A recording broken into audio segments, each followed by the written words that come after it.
What's up, my friend? Welcome back to another video. So today we're actually doing a dual review, and we're going to be covering Gospel Choir by Musical Sampling and Magic Hi-Hats by Loops de la Crème.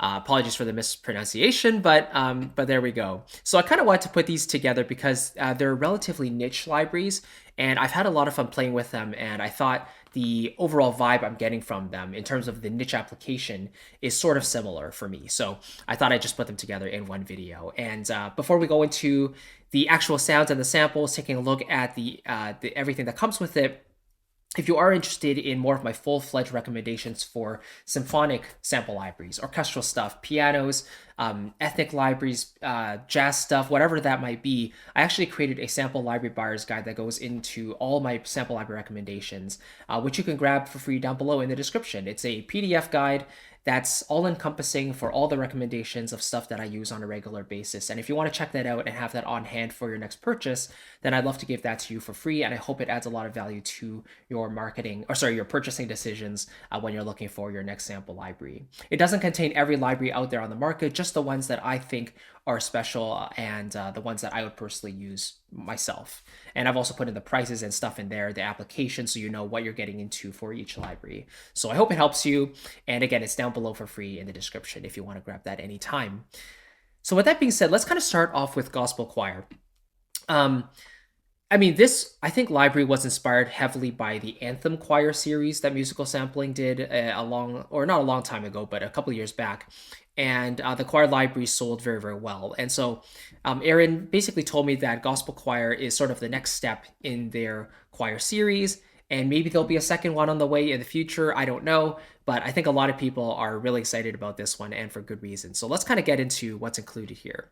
So just like a lot of musical sampling libraries, we have a legato-based choir, and it has 8 men and 7 women with 2 different attack types, recorded at Warm Studios in Leander, Texas. I believe that's what TX is. And then adjustable reverb, just like with most of their other libraries as well. Do keep in mind, though, that this library requires the full version of Kontakt 6.8 or higher. Most of their libraries are not created for the Kontakt player, the free Kontakt player. So you do need the full version to run these. And then the overall size is less than 1 gigabyte, so it's very concise. And if you need this sort of style, by the way, this is a very niche library that fills a very specific hole in the market that hasn't really been explored all that much. East West, I think, has their soul voices.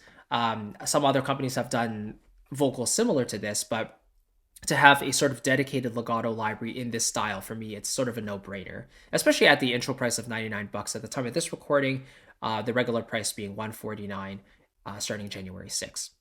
And then they kind of go into the different the vowels and stuff that are offered, sustain patches, legato patches, some bonuses with breaths and stomps, claps, and snaps as well. The playthrough, the demo screencast, of course, Aaron does great work there. And that this is also important to know. For all legato and sustains patches, velocities 1 through 99 trigger a normal attack, whereas hitting it harder, 100 through 127, has a scooped attack. So the singers approach the note slightly from underneath and then settle into the note, like whoo or whoo, right? So you get a more of that stylized articulation, if you will. And then if you play really, really lightly, the attack is slightly softened. And then he's also included some U to O patches for legato and sustain. So you can kind of switch between these different vowels, getting a very, warm, different sound if you want to have 2 syllables at once or one going into the other. Nice credits there. And there we go. So with that being said, let's kind of jump into it and start with these patches. There are 13 in total with some extras, with some swells and stuff like that, and I'll talk about those in just a minute. But let's start with the woman legato articulation.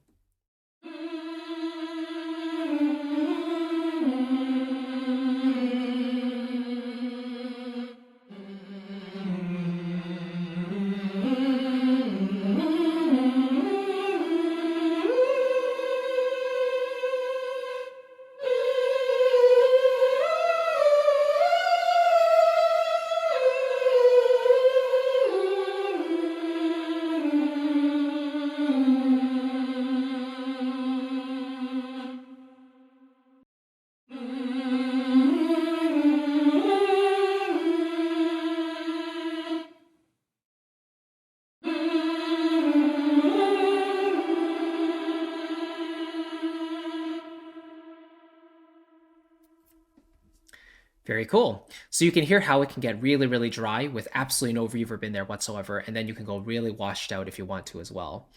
One thing I really do appreciate about these libraries is that because they're recorded in a smaller studio, the legato transitions especially can be very well scrutinized. Because a lot of sample libraries, like let's say Orchestral Tools, Spitfire Audio, they record different mic positions, right? Like close, spot, tree, ORTF, AB, like all these different mic positions accentuate different aspects of the instrument that you're playing with. But a lot of the time, a lot of emphasis is placed on the hall mics and try to get that room sound, whereas the close mics or the spot mics are intended to just provide some detail, but are meant to be layered with the room sound at the same time, like the other microphones that capture the room hall sound.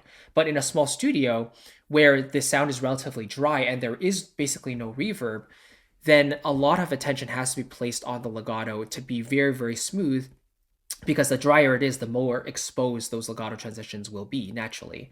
So I think Aaron's always done a great job with this sort of approach, going with more of a dry capture and then adding reverb in post just to add that room body if that's what you really want. But just getting it right at the source is very important, and that's one reason I'm not really afraid to turn off the reverb whenever I'm working on a project, because I know the dry signal is going to be very consistent and it's going to sound realistic no matter what. So that's the women legato ms. Let's move on to the oohs here.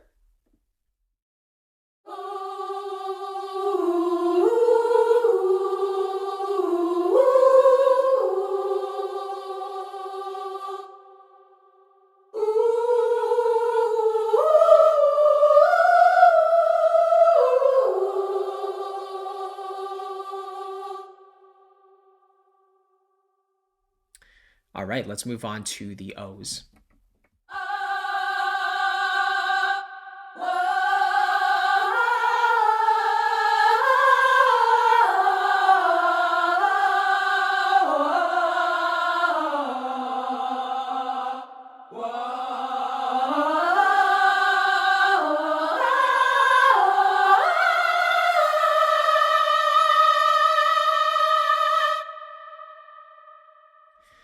Right, so it's a very different sound compared to the traditional choral style of singing, right? It's a lot more full-throated, if you will. Like there's a lot more passion and intensity, and you can really hear the variance in the vibrato from the different singers, right? It's not a very controlled sound. It's a lot more passionate in a certain way, which is very, very cool. It's very gritty. It's kind of authentic.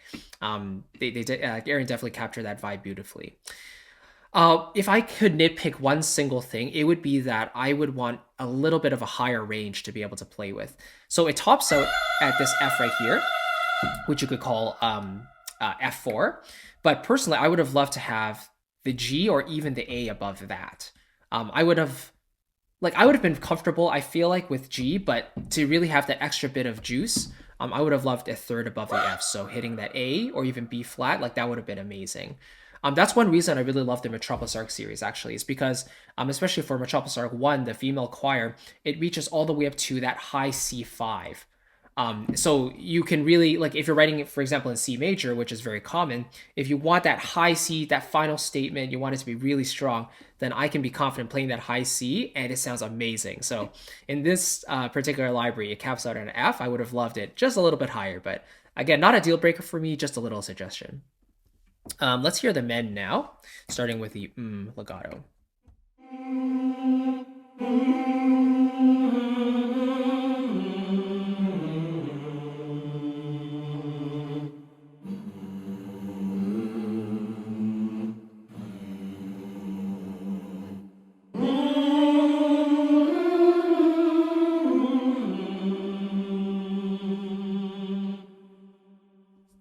Yeah, and sort of similar thing about the range here for the men. So again, it tops out at about an F, at the F3, I think it is.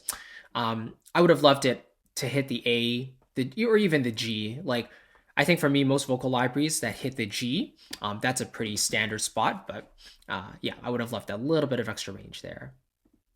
I mean, worst comes to worst, you like bounce the MIDI file and then, bounce it to audio and then pitch shift it that way. But obviously, if the recorded samples are actually the real thing, then it's going to sound more natural. But let's hear the oohs now.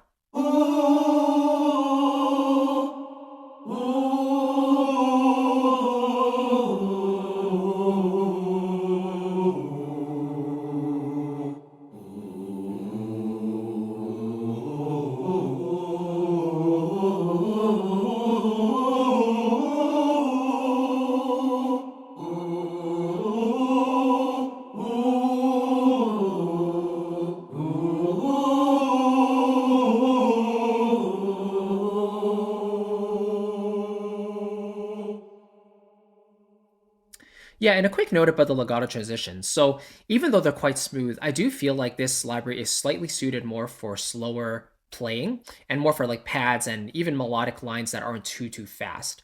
Because the faster you play, the more sort of obvious the transitions can sort of become. And maybe that's not really what you're looking for, right? Because the faster singers go, usually the legato or the transitions between their notes is quite subdued or in a way, like very subtle. So I feel like for longer passages that have longer note lengths, this library would be perfect for that sort of thing. And then let's hear the O's here as well.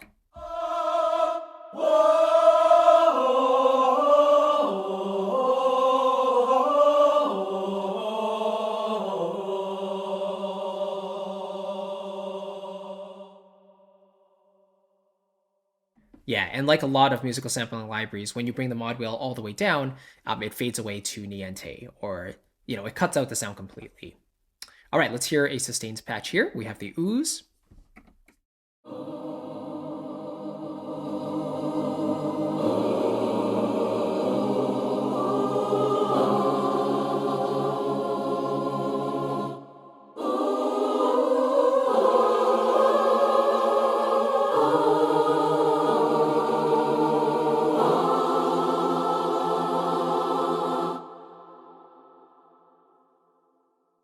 Yeah, this is one of those libraries where playing sustains actually sounds really nice to me. Okay, now let's hear some of the sustains going from oo to o. So at the bottom of the mod wheel, you get the oos. And then as you push up, past the halfway point, now we get the o's.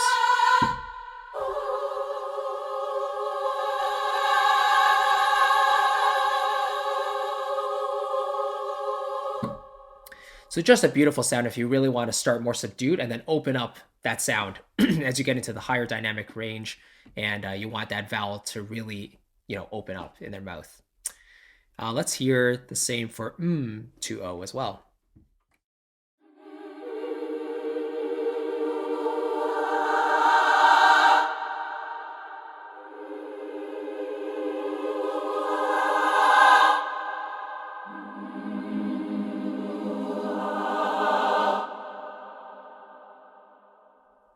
Alrighty.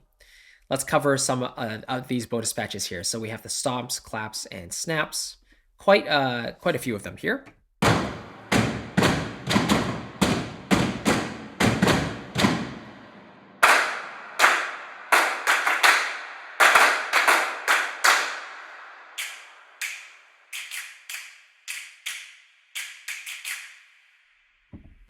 And when I say quite a few, I just mean like there's not that many. There's a few of them, just to be clear.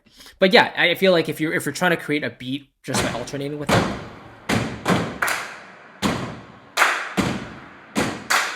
like you can create a very simple sort of beat like that, right? And then we got the breaths, which obviously add a bit of realism if you're trying to create more of an exposed phrase.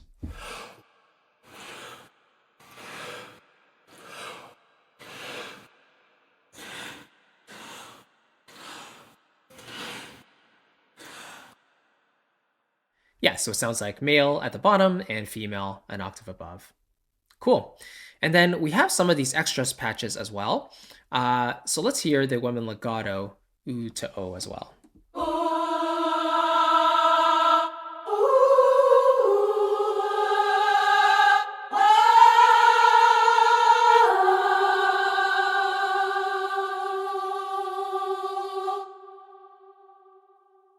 Right, pretty cool.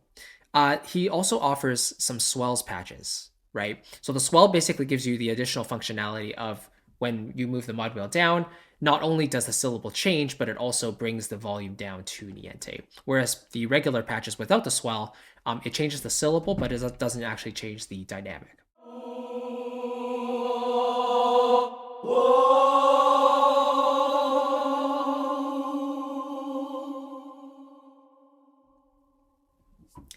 Right, so these are the sort of quality of life programming little things that make a big difference in the long run. When you're working with sample libraries, personally, I value a lot of not just consistency and practicality, but also the ease of use. If you don't have to make me think when it comes to working with libraries, then I'm a happy camper. I just want to make music quickly a lot of the times, and I want to be inspired by the sounds, but I don't really want to have to think too much about how to use the library the way I want to. So that's Gospel Choir. Pretty cool library. And the other one I wanted to show you here again was Magic Hi-Hat. So if we go back here, let's take a look.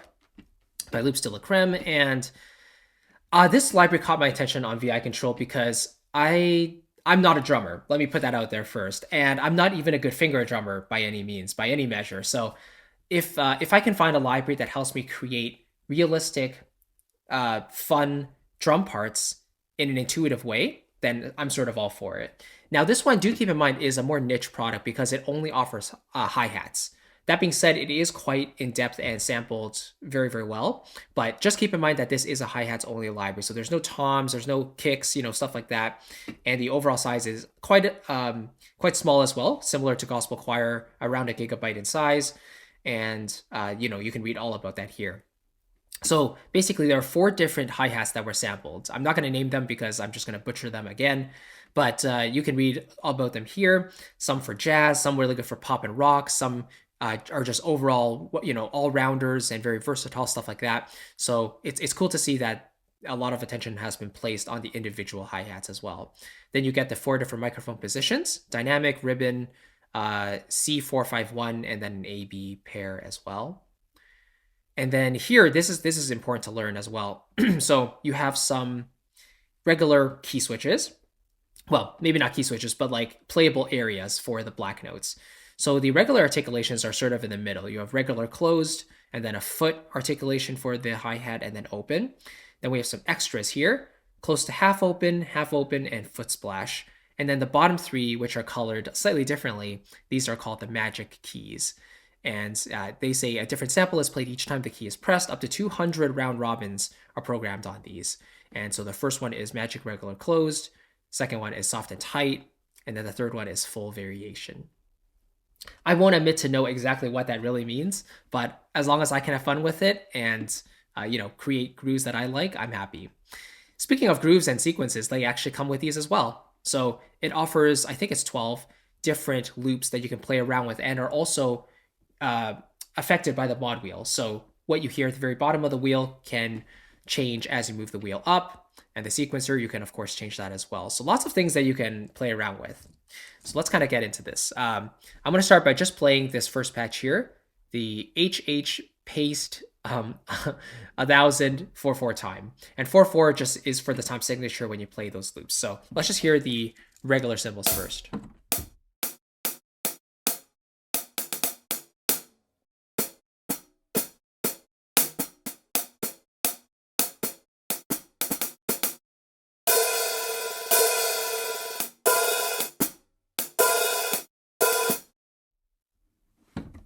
So those are sort of the regulars. And what's also cool is that it has sort of a legato functionality where if you play, for example, if I play the open, right, or with a crash or whatever it is, and I play another one, another sample, then it cuts off the previous one. So you don't get that bleed into the next sample, which is nice. So those are the regular articulations. Let's hear some of these an octave higher. That was close to half open, I believe it was. Half open, and that was your what was it, foot splash, right? And then let's hear these magic ones at the bottom as well: regular closed, soft and tight, and then full variation.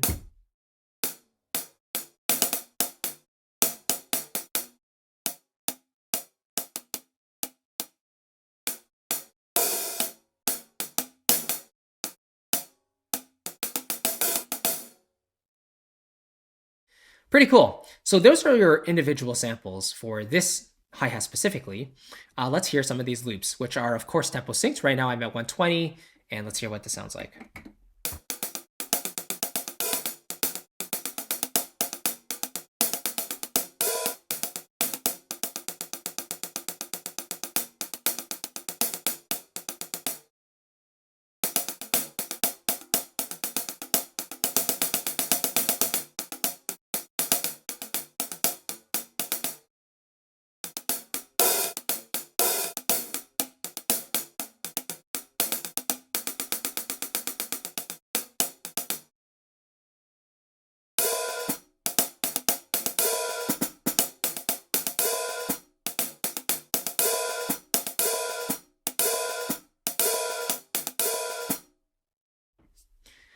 Okay, so those are just a few of the loops, right? So as you can see, I'm holding down a specific key. It's playing at 120 BPM, and as I move around the mod wheel, it's kind of varying it up a little bit, which is pretty cool.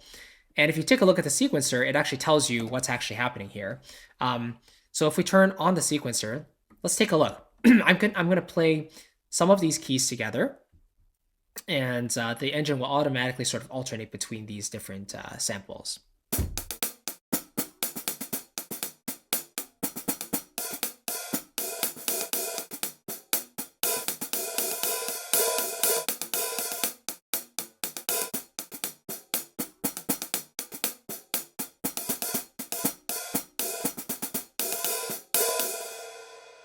Right, so even with just this one sequence, I didn't even have to change any of the steps, but all I was really doing was holding down a certain combination of these keys. So I kind of started with the first two, then I played 1 and 3 with the open hi-hats, right? And then kind of let go of the first one, played 2 and 3, and it basically just creates its own pattern for you, which is pretty neat. I think it's recommended that you use the magic keys as well for the sequencer to get some pretty cool results.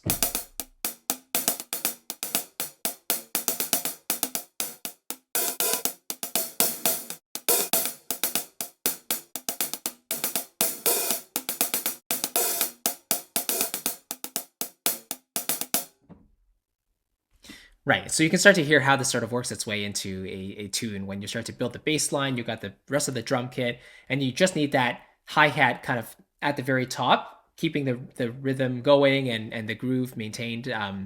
This is sort of where it really excels.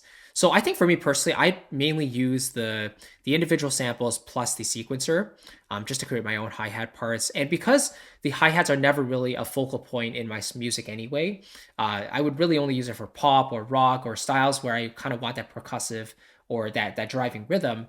I probably wouldn't be super anal about the very specific pattern. I would just go for something that has a nice feel to it, and you can swing them as well, which is really cool.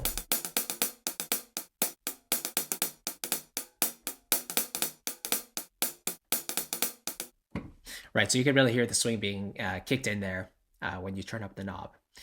But yeah, there we go. So let's take a look at the next ones here. So basically this is pretty much the same thing, but except in 6/8. So if you need compound time, then that's what you'll get from this patch.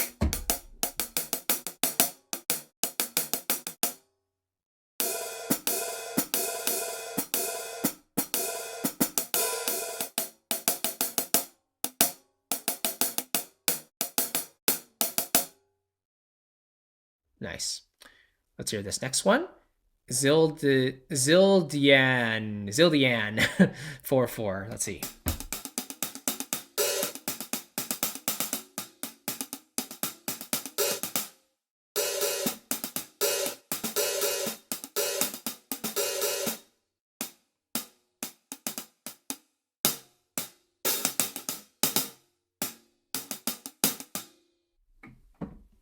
Very nice. Sounds a little meatier in many ways. I feel like this one's a little brighter. It's also due to the mic positions as well. Speaking of which, let's maybe hear these a little bit. So let's hear the dynamic a little bit first.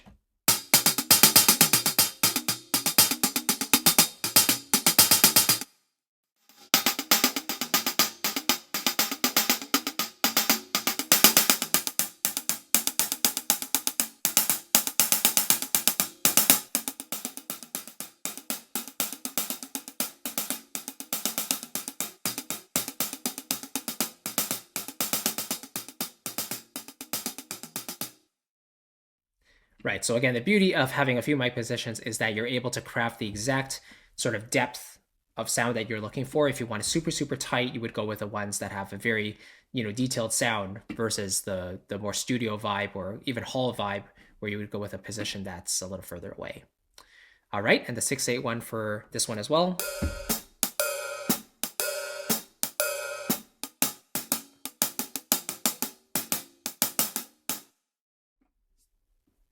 Okay. Let's go with the next one here. Istanbul Agop 4/4.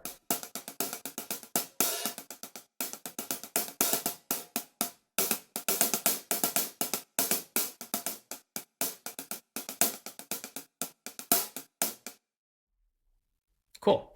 So to my ear, this one sounds a little bit gentler compared to the previous one. 6/8.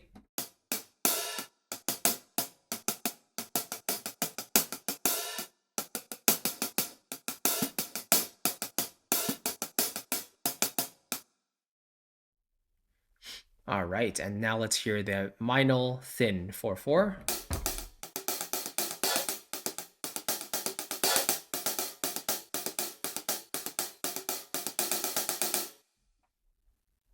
And the 6/8.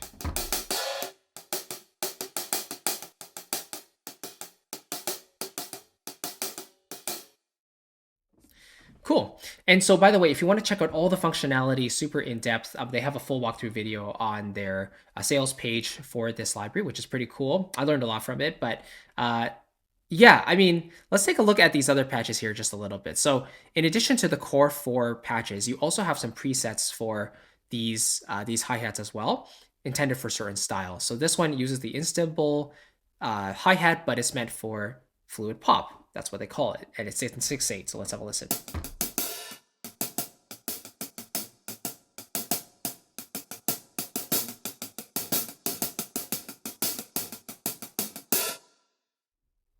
Pretty cool. Let's hear the paste hi-hat, thin like an 808.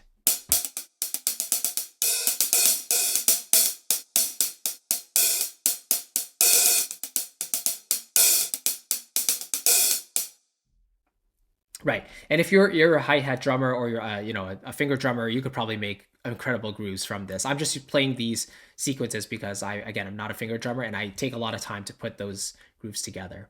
How about the smooth and silky for the Zildjian?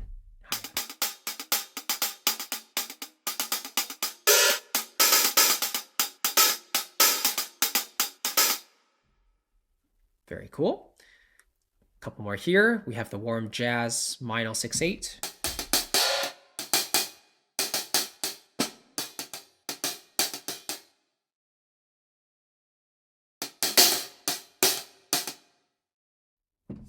Yeah, so this one specifically is sort of giving me more of a 60s or 70s big band sound or jazz group sound. Not quite the more modern, like pristine sound, but again, I'm sure you could create that with these one of these 4 workhorse patches. All right, the final one we'll go over here is the Kingston 60s.